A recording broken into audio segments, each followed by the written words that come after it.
Bonjour, Edwin, économiste de construction, associé dans la société Eco+ Construire. Dans la pratique de notre métier d'économiste, on est à la recherche permanente d'évolution et d'amélioration de nos outils de travail. Et un des axes de réflexion qu'on a eu, c'est sur l'intégration d'intelligence artificielle dans nos pratiques.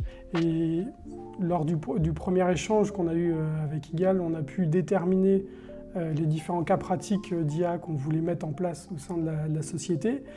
Et ensuite, on a construit une matrice avec les bénéfices et les coûts de chaque cas d'usage, ce qui nous a permis d'extraire le cas d'usage qu'on voulait développer en priorité avec vous et qui était le cas d'usage sur l'analyse des offres appliquées à notre société.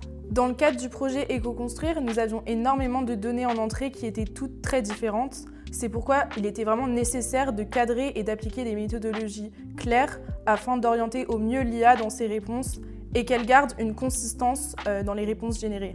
On a une restitution de meilleure qualité et donc nos clients sont plus confiants dans la notation qu'on leur propose et dans le déroulement de cette procédure de contractualisation des marchés de travaux. Le principal défi technique sur ce projet a été donc de mettre en place un système de RAG que nous n'avions jamais implémenté auparavant, donc qui consiste à contextualiser notre RAG dans le sens où sur le projet, donc on disposait donc de plusieurs lots, donc on devait analyser plusieurs lots et au sein de chaque lot, on avait une entreprise à analyser. Nous avons donc dû construire un système qui permette pour chaque analyse de rester focus sur l'entreprise en question.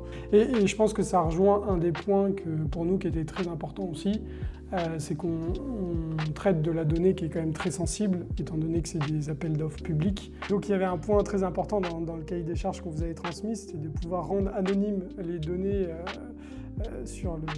qui étaient transmises en ligne.